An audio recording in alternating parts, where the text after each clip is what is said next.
mean, the going from sort of 5 to 6 years old, that's approximately the time at which you move from kindergarten into school.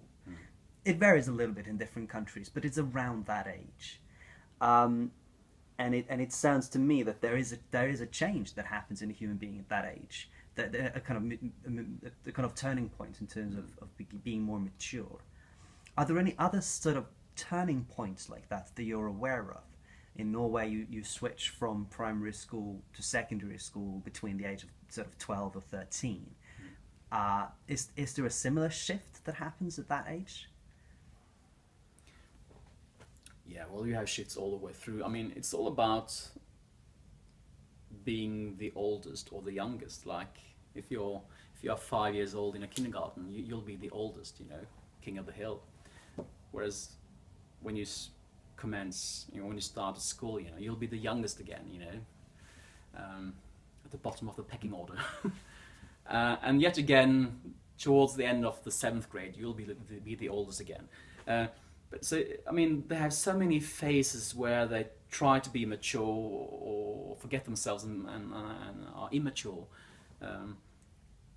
I think the hardest group to play for is high school, because then they are trying to be young adults, which means that they pick up all the good sides of being adults, but also the bad sides, like not paying attention or taking time off or and stuff. So I mean, there's so many phases and so many challenges when it comes to tuning into this audience of young people. Let's talk a little bit about teenagers, because you performed for teenagers as well, right? Yes. Yeah. It seems to me that a lot of shows, sort of family shows, as it were, often kind of work for people, for young, kids, and then they kind of stop working when you're a teenager, and then you kind of start working again once you become an adult. But there's this kind of time where you, in your kind of hormonal years, where the audience wants something else or needs something else. How do you address that? What is that? What do we need to do to make good theatre that can really reach that age group? Well, I think at high schools, for example, the audience is all about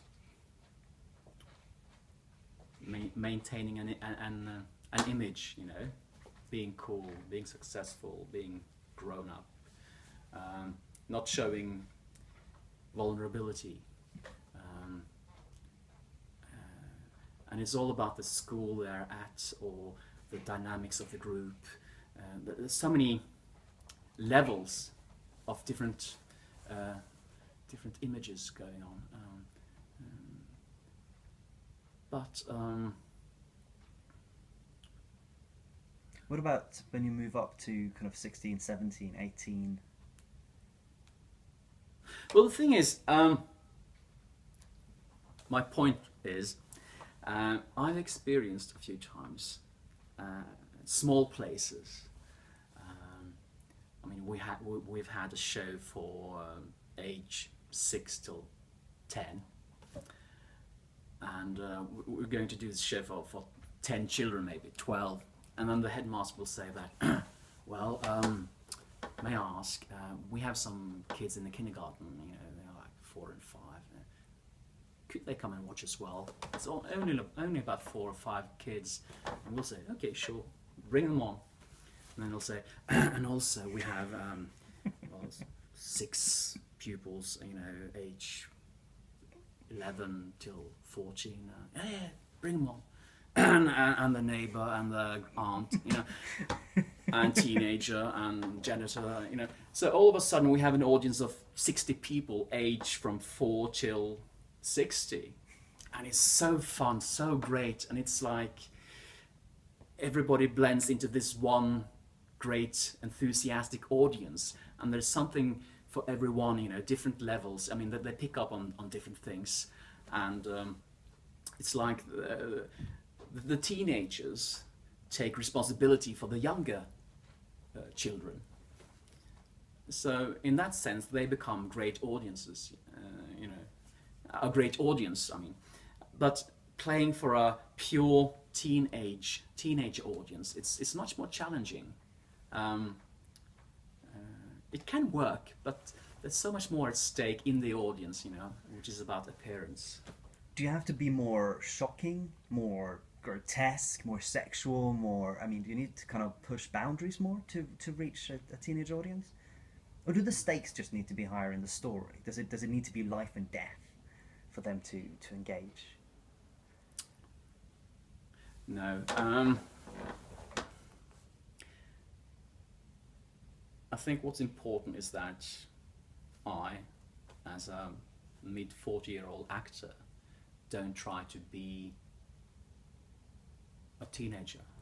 I mean, I can play a teenager, but I must still maintain my professionality and try to do a good work as an actor rather than trying to bond on their level. So it's tempting to be more shocking and more provocative, but I think that as long as the script is great and it's well rehearsed, it's much better to pull a bit back and just trust the work. Because teenagers, they may still be immature and insecure and all that, but I mean, they're so great in many ways and so intelligent, and they will sense if this is good or not. But if they sense blood, you know, if they sense that this is shit, I mean, that hour which the show lasts is gonna feel like forever. So is a mixed audience a better audience? Like when you come to these little places and you suddenly have everybody on the island or in the audience, do you prefer that? Does it kind I do, yeah. But I can still, I mean, I can understand that if you're going to play Gruffalo. I don't. But if I wouldn't invite teenagers to that show, obviously. But still, I, as a grown-up, could enjoy that show with my child if that was the case. But yeah, but I do prefer a mixed audience. I do, and sometimes many schools tend to divide the age groups, and you can have 2 shows a day, and you can feel that those 2 shows were so different. I mean, the same script, same actors, all that, but the audience participation and the feedback was different. So, and it's just maybe 1 hour apart. We're moving towards the end of the interview now. I wanted to ask you though, before you leave, about parenthood. Because you're a parent, has that at all changed the way in which you make theatre for young audiences? Your experience of having kids? Yeah, I mean, definitely. I'm much more sentimental after having kids. It happens.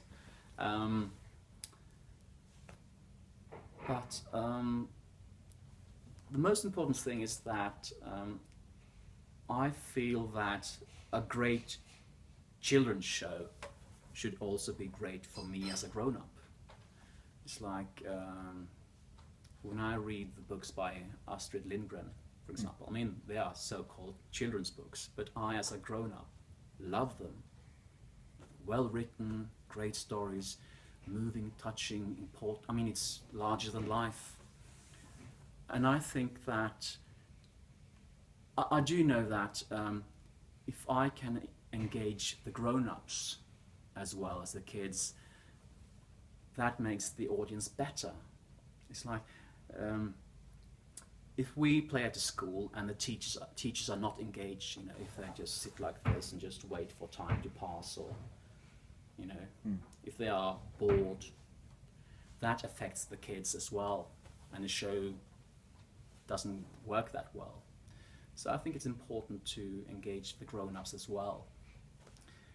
It shouldn't be engaging the grown-ups in a way that makes the kids feel that we talk above their heads. I mean, it's their show after all, but as with Astrid Lindgren, you know, we can still engage both groups, I think.